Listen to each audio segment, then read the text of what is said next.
It took 87 days to complete the first 11 rounds of this season's Premier League fixtures. The following 11 are currently being crammed into just 47.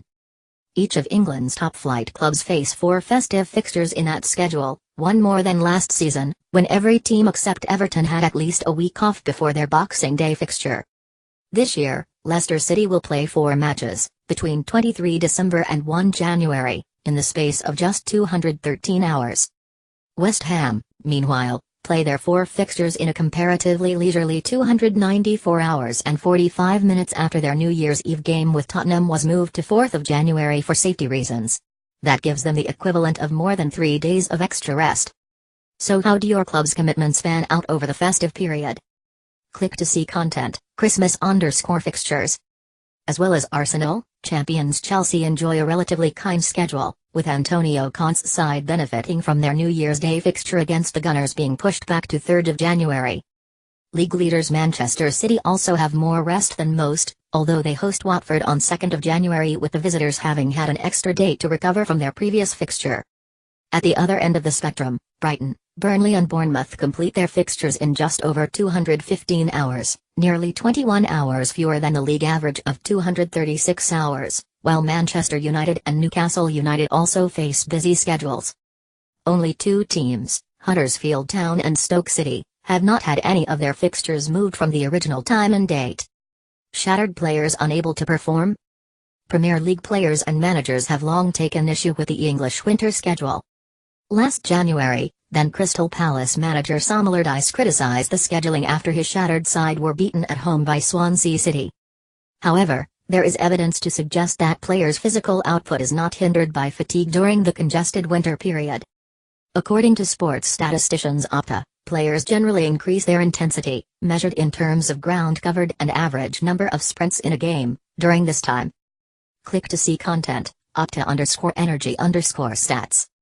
There is also little to suggest that the number of goals diminishes as a result of player fatigue. In the last 3 seasons, games played over Christmas and in January have seen an identical number of average goals per match, 2.7, as during the rest of the season.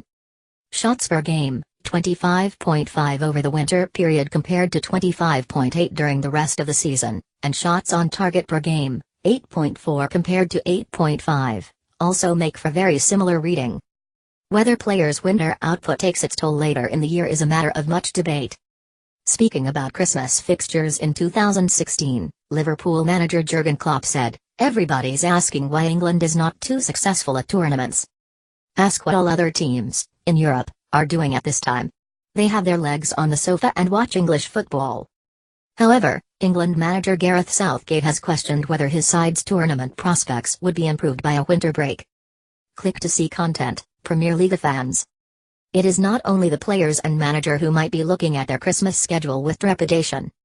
Perhaps unsurprisingly, given their lack of top-flight regional counterparts, Newcastle fans will travel the furthest for their away games over Christmas, approximately 964 miles. Tottenham supporters, however, are next on the list with approximately 896 miles, over 3 times more than Manchester United fans, 288 miles, and over 5 times more than Burnley's, 160 miles. And if calculated in terms of using public transport, supporters of Swansea, a club burdened by the absence of geographical Premier League rivals, face round trips adding up to nearly 20 hours. Fans of West Brom, on the other hand, will travel for roughly 7 hours. Certain cases are particularly perplexing to fans.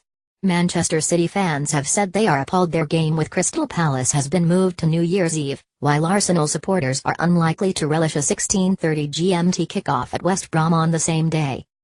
Premier League starting to listen. In general, however, fans continue to treasure the tradition of festive football and oppose a winter break. "We like to go to the game during the holidays," says the Tottenham Hotspur Supporters Trust. If there is talk of a mid-season break, and no one has yet defined what they mean by it, we need to ask for whose benefit it would be. We back the FSF's, Football Supporters Federation, position against a mid-season break until a serious proposal is fully scoped out and fans are properly consulted. The Trust is also hopeful that supporters' voices are starting to be heard. Fans successfully lobbied to keep fixtures off Christmas Eve, avoiding travel on a day when the biggest transport wind-down of the year begins. So we're starting to see the Premier League and TV companies listen to fans.